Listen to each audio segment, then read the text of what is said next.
तो वो सुन रहा था कि ये नित्यानंद नाम का व्यक्ति कौन है, कहाँ चला गया। बोले बाकी लोग उत्तर दे रहे थे हरि बोल, तो उसको हरि बोल समझ में नहीं आया क्योंकि वेस्टर्न एक्सेंट में था। वो दूसरे लोग बोल रहे आई डोंट नो। तो कई बार लोगों को समझ में ना आते गौर निताई, हमने बहुत सारी आई माई सुनी, ये ताई कौन सी गौर निताई। तो कई बार बंगाल के लोग तो जानते हैं, ओडिशा के लोग भी जानते हैं, लेकिन बाकी राज्यों में लोगों को पता नहीं चलता ये क्या है। जैसे हम कई बार अलग अलग जगह पे नया संकीर्तन करने के लिए जाते हैं, लोगों को तो कीर्तन बड़ा अच्छा लगता है, हरे कृष्ण महामंत्र बहुत अच्छे से बोल देते हैं, लेकिन कीर्तन होने के बाद जब लास्ट में लोग गाते हैं निताय गौर हरि बोल, तो हरि बोल उनको समझ में आता है, हरि बोल 4 बार बोल देते, लेकिन बीच में आपने कुछ तो बोला वो समझ में नहीं आया। तो ये कौन है ये गौर निताय, ये निताय गौर, उसके बारे में थोड़ा समझने का प्रयास करेंगे। तो भगवान श्री कृष्ण जो अपने धाम में रहते हैं, वो जानते हैं कि मेरे भक्तों के लिए मैं बहुत बड़ा आकर्षक हूं, और मेरे जो भक्त हैं जो मेरा दर्शन करते हैं, मेरी भक्ति करते हैं, मेरा नाम कीर्तन करते हैं, तो उसे बड़ा आनंद लेते हैं। आप में से कितने लोग जो तिरुपति गए हैं? सब लोग गए, ठीक है। जैसे एक व्यक्ति कह रहे थे जीवन में जब बहुत बीमारी हो जाए, कोई समस्या आ जाए, तो अलग अलग प्रकार के उपाय करते हैं, एलोपैथी या फिर नेचुरोपैथी, आयुर्वेदी, होम्योपैथी, कुछ काम नहीं किया था फिर तिरुपति, लास्ट में तिरुपति चले जाते हैं। और तिरुपति में कितना घंटा खड़ा रहना पड़ता है दर्शन के लिए? वो जी बोलते 2 दिन लगा था मुझे, तो घंटों घंटे खड़ा रहना पड़ता है, और इतना घंटों खड़ा रहने के पश्चात दर्शन कितना समय के लिए मिलता है? गिनने के लिए टाइम नहीं होता कितना समय मिलता है, कुछ सेकंड के लिए दर्शन मिलता है। वेंकट रमणा गोविंदा गोविंदा बोल के निकल जाते हैं, फिर वो आकर कुछ चपट्टी करके मारते रहते हैं, आगे भगाते रहते हैं। लेकिन इतना घंटा खड़ा रहने के बाद कुछ क्षण का दर्शन मिलता है, ऐसा लगता है क्यों खड़ा था मैं दर्शन, ऐसा लगता है नहीं लगता, इतना दिन जो खड़ा था सार्थक हो गया भगवान का दर्शन। पंढरपुर में लोग आते हैं, अभी कार्तिक एकादशी के, आषाढ़ी कार्तिक एकादशी में लोग 2-2 महीने के लिए चल के आते हैं अपने गांव से दिंडी के साथ, कीर्तन करते हुए, नाचते हुए, उपवास करते हुए, सारी हाल अपेक्षा तपस्या करते हुए। जब पंढरपुर में आते हैं विठल का दर्शन कितना मिलता है? कुछ क्षण के लिए मिलता है, लेकिन 2 महीने की थकान दूर हो जाती है। तो भगवान जब देखते हैं कि ये लोग इतना मेहनत करते हैं, लेकिन जब मेरा दर्शन करते तो सारी थकान गायब। तो भगवान को प्रश्न पड़ता है ऐसा क्या है मुझ में जो ये लोग देख लेते हैं तो इनको इतना आनंद होता है। तो भगवान में जब विस्मित होते हैं अपने ही सुंदरता, अपने ही गुण और अपनी मधुरता को लेकर, तो भगवान के मन में अभी एक कमी महसूस होने लगती है। तो हमें लगता है कमी सिर्फ हमारे अंदर ही है, लेकिन भगवान जो पूर्ण पुरुषोत्तम है वो भी अपने भक्त के सामने अपने आप को कम महसूस करते हैं। वो देखते कि जो आनंद मुझे नहीं मिलता वो उसको मिल रहा है। भगवान को भक्तों को देख के आनंद मिलता है, लेकिन भगवान को खुद को देख के आनंद नहीं मिलता। लेकिन भगवान के भक्त जब भगवान को देखते हैं उनको जो आनंद मिलता है भगवान को समझ में नहीं आता। तो भगवान अपने वैकुंठ के महल में जो धातु के, स्फटिक के, मणि के पिलर्स बने हैं, उसमें जो अपना प्रतिबिंब देखते हैं, सोचते इसमें क्या इतना माधुरी है मेरे अंदर, जो भक्त सब कुछ छोड़ छाड़ के मेरे पीछे पागल है। तो भगवान फिर श्रीमती राधा रानी को पूछते हैं। अभी श्रीमती राधा रानी जो ब्रजवासी भगवान की जो सबसे उच्च भक्त है, और ब्रजवासियों में ब्रज की गोपियां भगवान की सबसे उच्च भक्त है, उन गोपियों में श्रीमती राधा रानी सबसे उच्च भक्त है। जो भगवान उनके साथ कैसा भी व्यवहार करे, हमेशा भगवान को आनंद देने के बारे में सोचते। तो भगवान उनको पूछते कि मैं आपको कभी मिलता हूँ, कभी नहीं मिलता, कभी मिलन होता है, कभी बिछड़ जाते हैं, कभी मैं आपके साथ रहता हूँ, तो कभी मैं आपको छोड़ के चला जाता हूँ, कभी मैं आपको सुख देता हूँ, कभी दुख भी देता हूँ, लेकिन ये सारे परिस्थिति में आप हमेशा मेरे प्रति शरणागत रहते हैं, ऐसा क्या है मुझ में? श्रीमती राधा रानी कहते हैं आपको नहीं समझ में आएगा। बोले ऐसे कैसे? मैं भगवान हूँ, लेकिन भगवान मतलब क्या, जिनके पास सारे ऐश्वर्य है, सारा ज्ञान जिनसे आता है, उन भगवान को भक्त कहते हैं कि आप ये नहीं जान सकते। आप भले ही बहुत ज्ञानी होंगे, आपके पास पूरा ज्ञान है, लेकिन हे कृष्ण, आपके भक्त जब आपको देखते हैं क्या अनुभव करते हैं, आप समझ नहीं पाएंगे। बोले कब समझ पाऊंगा? बोले अनंत काल तक भी नहीं समझ पाएंगे। लेकिन मैं भगवान हूं, मुझे सब कुछ जानना है। भक्त हृदय में क्या आनंद है उसको भी मुझे जानना है, पहचानना है, उसका अनुभव करना है। नहीं तो भगवान कैसे, मुझे भी वो जानना है। श्रीमती राधा रानी कहते हैं कि आपको अगर वो जानना है तो आपके जो भगवत्ता का सिंहासन है वहां से नीचे उतरना होगा। भगवान बन के भक्त हृदय नहीं जान पाओ, क्या करना पड़ेगा उसके लिए? भक्त बनना पड़ेगा। भगवान बोलते मैं तैयार हूं। बोले आप कितने भी तैयार होंगे लेकिन फिर भी आप अनुभव नहीं कर पाए, क्योंकि कुछ भी करके आप खुद को भगवान से भक्त नहीं बना पाएंगे। आपको आपका हार्ट ट्रांसप्लांट करना पड़ेगा, अपने हृदय को परिवर्तन करना पड़ेगा, बदलना पड़ेगा। और आपका हृदय तो भगवान का है, तो भगवान के हृदय में भक्ति भाव कैसे आएंगे? कभी नहीं आएंगे। तो भगवान और भक्त में भक्त की हमेशा जीत होती है, तो भगवान उस जीत को हासिल करना चाहते हैं। तो श्रीमती राधा रानी कहती है अगर आपको वो जीत हासिल करनी है तो आपको भक्त का हृदय लेना होगा। जब वो हृदय डाल के देखेंगे तब सारा सर्किट कंप्लीट होगा। फिर आपको अनुभव आएगा कि क्या ये खुशी है जो आपसे भी ज्यादा है। तो भगवान कहते फिर आपका हृदय दे दो, आपके हृदय में मेरे प्रति सबसे ज्यादा प्रेम है, तो क्यों ना मैं वो हृदय लेके जाऊं और एक बार धरती पे अवतरण करूं और फिर अपनी ही भक्ति करने का अनुभव लेना चाहता हूं। श्रीमती राधा रानी कहते ठीक है, आप मेरा हृदय लेके जा सकते हो, लेकिन इस हृदय के साथ मैं आपको मेरी अंग कांति भी देती हूँ। ये भगवान कौन से रंग के? कृष्ण सावले रंग के। वो कहते अगर आप भक्त हृदय लेंगे ना तो आप अपने आप को देख के नाचेंगे, गाएंगे, कूदेंगे, हवा में उछलेंगे, गिरेंगे, मिट्टी में लुटपुट होंगे। पहले सांवले हैं, मिट्टी में लुटपुट होंगे और काले हो जाओगे। इसलिए काम करो, मेरा रंग भी लेके जाओ। भगवान तो सांवले हैं, लेकिन श्रीमती राधा रानी का रंग कैसा है? गोरा है। तब तक कांचन गौरांगी राधे वृंदावनेश्वरी। तो श्रीमती राधा रानी का रंग गोरा है। वो कहती है मेरा हृदय भी ले लो, लेकिन साथ साथ मेरी अंग कांति भी ले लो। तो वो भगवान श्री कृष्ण जब अपने भक्तों के हृदय में क्या चल रही हलचल वो समझने के लिए, जानने के लिए, जब श्रीमती राधा रानी का हृदय लेकर और उनकी अंग कांति लेकर जब इस दुनिया में अवतीर्ण होते हैं, उसको कहते हैं गौरांग। क्योंकि उनका अंग कांति कैसा है? अभी गौर वर्ण। तो गौरांग बनकर भगवान आते। तो अभी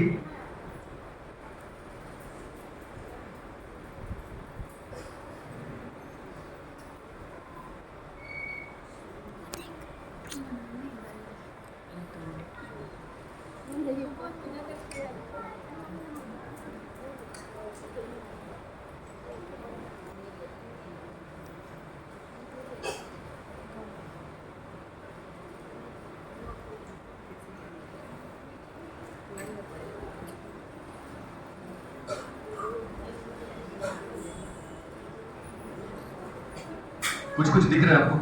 हाँ। थोड़ा बहुत दिन के उजाले में हम लाइट लगाने का प्रयास करें। तारे समझने का प्रयास करेंगे। आप इस्कॉन मंदिर में जाएंगे तो कई बार आपको एक चित्र दिखेगा। जब भगवान का दर्शन करेंगे आप, जैसे हम कई बार कीर्तन करते हैं तो कीर्तन के पहले एक मंत्र गाते हैं, जय श्री कृष्ण चैतन्य प्रभु नित्यानंद श्री अद्वैत गदाधर श्रीवासदि गौर भक्त। तो ये क्या है वो समझने का प्रयास करें। तो ये भगवान श्री कृष्ण जब श्रीमती राधा रानी का हृदय लेकर आते हैं तो उनका नाम बन जाता है श्री गौरांग महाप्रभु। कहाँ पे खड़े पांचों में? वो सबसे बीच में। वहां पे लिखा है श्री कृष्ण चैतन्य महाप्रभु। तो भगवान अवतरित होते हैं नवद्वीप धाम में, जो कि बंगाल में पड़ता है, जहां पर माता गंगा के प्रभाव से भूमि 9 द्वीपों में विभाजित हो जाती है। वहां पर एक द्वीप में श्री चैतन्य महाप्रभु अवतार लेते। तो इनका नाम गौरांग है, क्यों हमने देखा? क्योंकि इनकी अंग कांति गोरी है श्रीमती राधा रानी का। और इनका नाम कृष्ण चैतन्य है। क्यों? क्योंकि ये कृष्ण की चेतना को अनुभव करने के लिए और उसको लोगों को बांटने के लिए आए।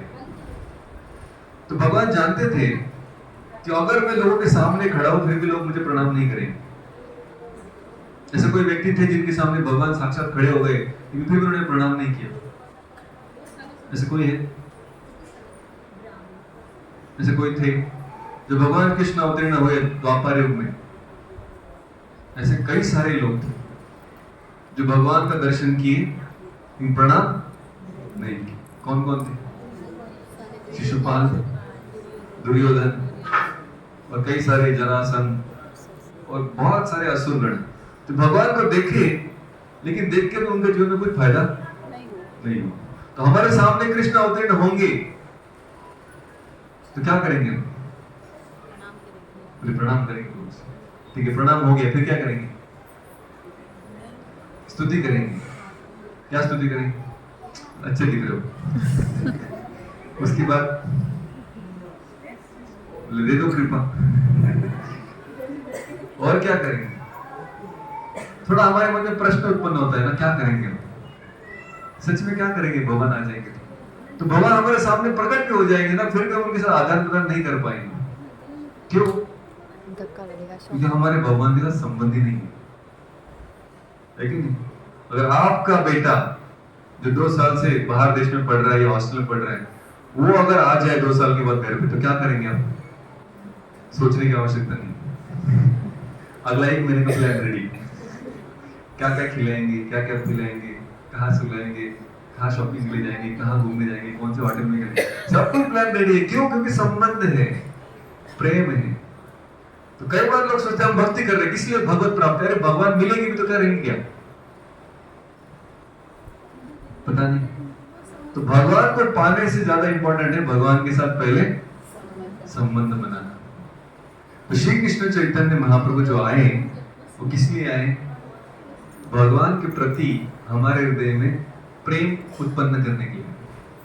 कृष्ण प्रेम प्रदायते, नमो महावदन्याय कृष्ण प्रेम प्रदायते कृष्णाय कृष्ण चैतन्य नामे निगम। वो कृष्ण ही है, कृष्ण चैतन्य नाम से आते हैं। किस लिए आते हैं? लोगों के हृदय में भगवान का प्रेम जागरूक करने। जब प्रेम होगा तब हम अर्जुन, द्रौपदी या सारे भगवान के जो भक्त थे, जब भगवान को देखे तो उनको प्रणाम कर पाए, उनकी सेवा कर पाए, उनसे संबंध बना पाए। तो वो प्रेम हमें प्रदान करने के लिए श्री चैतन्य महाप्रभु आते हैं। उनके जो भाई है बलराम जी कृष्ण के, वो भी उनके साथ आते हैं। वो क्या बनकर आते हैं? वो अवतार लेते हैं श्री नित्यानंद के रूप में। अभी ये बलराम जी रामलीला में राम के साथ क्या बनकर आते? लक्ष्मण बनकर आते। और फिर द्वापर युग में बलराम जी। तो पहले छोटे भाई बनकर आते हैं, फिर बोलते हैं छोटे भाई बन के बहुत तकलीफ देता है, बहुत सेवा करवाते हैं, बहुत अड़चन में डाल देता है, तो इसलिए अगले अवतार में बड़े भाई बन के आते बलराम जी। लेकिन छोटे हो या बड़े हो, हमेशा उनका कार्य क्या है? भगवान की लीला में सहायता करना। अब ये बलराम जी भगवान इतने शक्तिशाली है लेकिन भगवान की सेवा करने के लिए प्रकट हो जाते हैं। तो दोनों भी भगवान है। गौरव यानी गौरांग वो भी भगवान है, नित्यानंद या निताई वो भी भगवान है, लेकिन भगवान की सेवा हेतु, सहायता हेतु अवतरण लेते हैं। तो जब हम कहते हैं गौर निताय, लेकिन दोनों के नाम ले रहे गौरांग महाप्रभु, निताई मतलब नित्यानंद। कृष्ण और बलराम जी का नाम ले रहे जो इस धरातल पर भक्ति स्थापित करने के लिए, लोगों को कृष्ण प्रेम बांटने के लिए। और कोई सोचेगा क्या है कृष्ण प्रेम कैसे बांटेंगे? अब ये तो प्रेम है ना, प्रेम को कैसे बांटा जा सकता है? तो ये भगवान के लिए बहुत बड़ा रिसर्च वर्क था कि प्रेम को कैसे, एक तो खुद प्रेम को ढूंढ रहे थे कि भक्त अपने हृदय में इस प्रेम को कैसे धारण करते हैं, कैसे उसका अनुभव करते हैं। तो ढूंढने के लिए धरातल पर आए, बहुत रिसर्च करने वालों को समझा कि इस प्रेम को कैसे हम अनुभव कर सकते हैं जो भगवान का नाम उच्चारण करते हैं। हरे कृष्णा कृष्णा कृष्णा हरे हरे, हरे राम राम राम हरे हरे। तो भगवान श्री चैतन्य महाप्रभु जब इस हरे कृष्ण महामंत्र को हमें देते हैं, तो श्री चैतन्य महाप्रभु का आविर्भाव हुआ 500 साल पहले।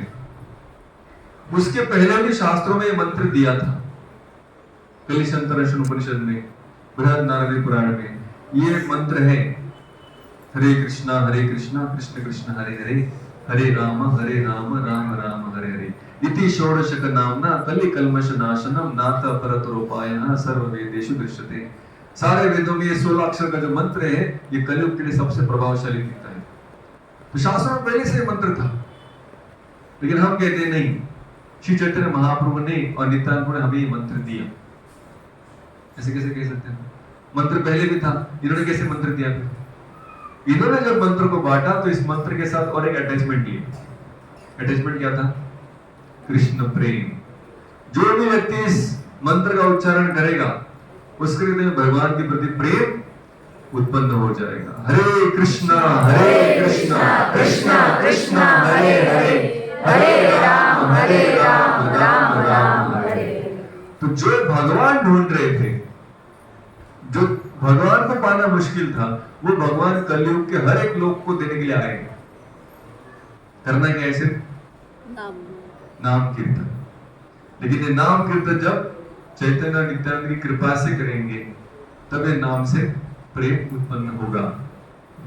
और फिर इनके साथ जो बाकी लोग खड़े हैं, अद्वैत आचार्य, इनको श्री अद्वैत प्रभु कहा जाता है, ये महाविष्णु के अवतार है। इनकी प्रार्थना से गौर नित्यानंद के प्राकट्य के पहले ही प्रकट होते हैं और कलयुग की इस परिस्थिति को देख के प्रार्थना करते हैं, तब जाके भगवान अवतरित होते हैं। इनमें चौथे हैं गदाधर पंडित। श्रीमती राधा रानी ये हृदय भगवान ने छीन लिया, बोले आपका हृदय लेके जा रहा हूं। अब जिसका हृदय छीन लिया उसकी क्या हालत होगी? वो तो उसके पीछे पीछे भागेगा जो हृदय लेके गए। तो वो श्रीमती राधा रानी भगवान के पीछे पीछे आई, लेकिन ये लीला में उन्होंने अवतरण लिया गदाधर के रूप में। तो गदाधर पंडित ये भगवान के मित्र के रूप में अवतरित हुए और हमेशा संकीर्तन में इनकी सहायता, इनकी सांत्वना, इनका सहयोग करते रहे। और जो नारद मुनि है वो भी भगवान के साथ हमेशा रहते हैं। तो वो नारद मुनि श्रीवास पंडित या श्रीवास ठाकुर के रूप में प्रकट होते हैं। तो ये पांचों लोग जो आध्यात्मिक जगत में रहने वाले व्यक्ति है, इस जगत में अवतरित होते हैं। इसलिए हम सबके उद्धार हेतु भगवान जब जब अवतार लेते हैं, अवतार क्यों लेते हैं? जैसे गीता कहती है, इसलिए अवतार लेते भगवान, यदा यदा ही धर्मस्य ग्लानि भवति भारत अभ्युत्थानम तदधर्मस्य तदात्मानं सृजाम्यहम् परित्राणाय साधूनां विनाशाय च दुष्कृतां धर्म संस्थापनार्थाय संभवामि। तो धर्म जब नष्ट होता है तो धर्म को स्थापित करने के लिए भगवान आते हैं। तो कुछ नहीं, धर्म मतलब क्या? हिंदू धर्म, इस्लाम धर्म, क्रिश्चियन धर्म नहीं, सनातन धर्म। धर्म मतलब जो शाश्वत होता है, यूनिवर्सल होता है। ये शक्कर का धर्म क्या है? उसका मीठापन, उसमें से वो निकाल ले तो शक्कर बचेगी नहीं।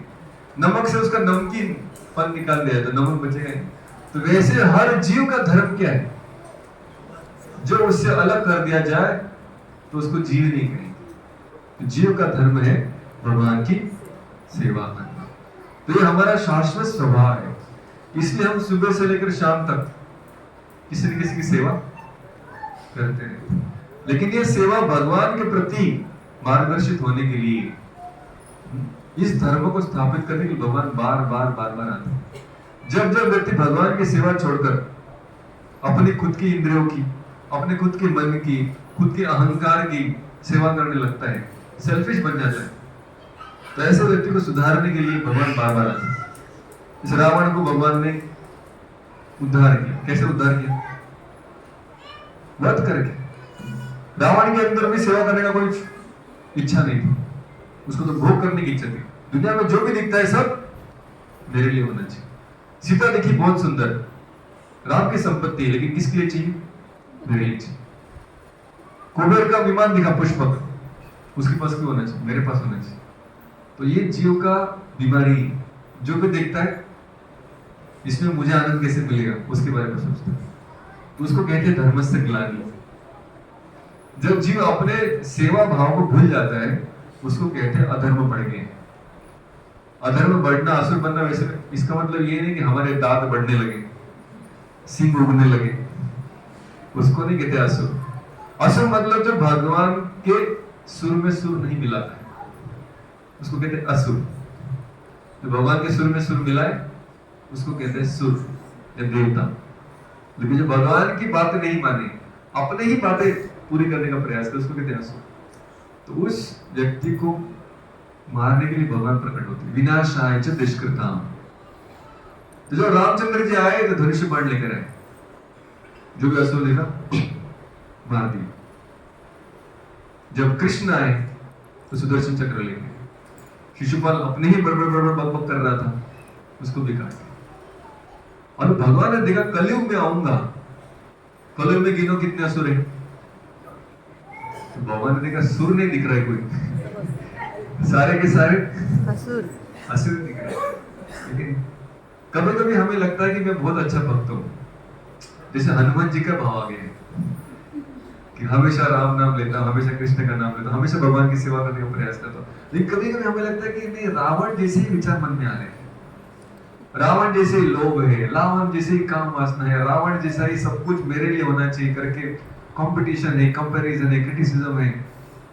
ये सारे नकारात्मक विचार हमारे मन में भी आते हैं। हमारे हृदय में झांक के देखे तो कभी कभी हनुमान भी दिखते हैं, तो कभी कभी दशानन रावण भी दिखते हैं। तभी अगर भगवान अभी आएंगे मारने के लिए तो कितने लोग को मारना पड़ेगा? सबको डिलीट हो जाएगा, फॉर्मेट करना पड़ेगा, कुछ बचेगा ही नहीं। तो ऐसे समय पर भगवान सोचते हैं कि अभी मैं जाऊं तो लोगों का उद्धार कैसे करूं? रावण को तो मारना है, लेकिन रावण छुपा कहां है? सबके हृदय। कभी कभी महाराज, कभी हनुमान महाराज, कभी रावण महाराज। कभी कभी हम बहुत सकारात्मक होते, बहुत पॉजिटिव होते, कभी कभी एकदम नकारात्मक टेंडेंसी में अटक जाते। हम चाहते कि सकारात्मक को कोई बचाए, सिर्फ नकारात्मक का खात्मा करे। लेकिन रामचंद्र अगर अपना राम बाण मारे पूरा डिलीट हो जाएगा। कृष्ण अगर अपना सुदर्शन चक्र चलाए आदमी खत्म हो जाएगा। तो भगवान सोचते इस बार कुछ ऐसा अस्त्र लाना पड़ेगा जो एकदम टारगेटेड मिसाइल हो। जब वो किसी के ऊपर आक्रमण करे तो उसके अंदर के सिर्फ असुर वृत्ति का ही खात्मा करे, और उसकी जो सुर वृत्ति है, उसका जो भक्त का स्वभाव है, उसकी बढ़ती हो। तब भगवान कलयुग में जब आते हैं तो कौन सा अस्त्र लेकर आते हैं? हरे नाम का अस्त्र लेकर आते हैं। हरे कृष्णा कृष्णा कृष्णा हरे हरे, हरे राम राम राम हरे हरे। तो सिर्फ इस कीर्तन में भाग लीजिए, इस हरि नाम का उच्चारण कीजिए, सर्जरी हो जाएगा। कौन सा सर्जरी? इधर नहीं, हार्ट सर्जरी। तो भगवान के नाम को दो उपमा दी जाती है। एक उपमा दिया कि भगवान का नाम चिंतामणि है। चिंतामणि मतलब कितने लोगों ने चिंतामणि देखा है? मनी के लिए चिंता है, लेकिन चिंतामणि नहीं देखा। तो चिंतामणि वो होता है जिससे कोई भी इच्छा करो पूरी कर देता है। जो भी आपका चिंतन है पूरा हो जाएगा। उसके सामने जाओ, मांगे बिना, सिर्फ चिंतन में है कि मैं कुछ करना चाहता, कुछ पाना, तुरंत मिल जाएगा। कितने लोगों को चाहिए ऐसा चिंतामणि? मुझे झूठ तो नहीं बोल रहे, देंगे कि नहीं? जिसको चाहिए हाथ ऊपर करो तो मिलेगा, सबको चाहिए। तो भगवान कह रहे हैं हरिनाम है चिंतामणि। हम तो हरिनाम लेते हैं, जो भी इच्छा करेंगे पूरी होती भी है। लेकिन हरिनाम का दूसरा भी एक उदाहरण दिया जाता है, चेतो दर्पण मार्जनम। और हमारा जो चित्त है एक दर्पण की तरह है, एक आईने की तरह है, और उसको साफ करने का काम हरिनाम करता है। तो हमारे हृदय में कौन सी धूल है? मैंने कहा इच्छाओं की धूल है। एक इच्छा हनुमान जैसी है, एक इच्छा रावण जैसी है। तो हम चाहते हैं कुछ इच्छाओं को पूरा करना चाहिए और कुछ इच्छाओं को साफ करना चाहिए। तो कौन सी इच्छा को पूरा करना चाहते हैं हम? जो इच्छाएं हनुमान जी की तरह है, भगवान के अनुकूल है, भक्ति के अनुकूल है। और कौन सी इच्छा को मिटाना चाहते हैं हम? रावण की इच्छा।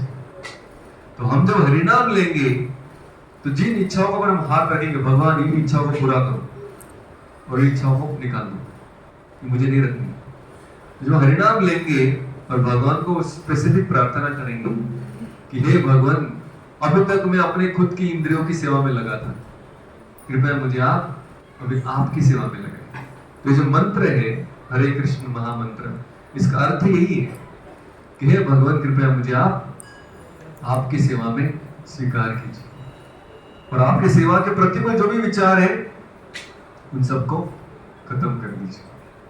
तो इसलिए हरिनाम संकीर्तन इतना सरल उपाय है। इसलिए हमने जो भजन गाया, परम करुणा बहु दुई जन,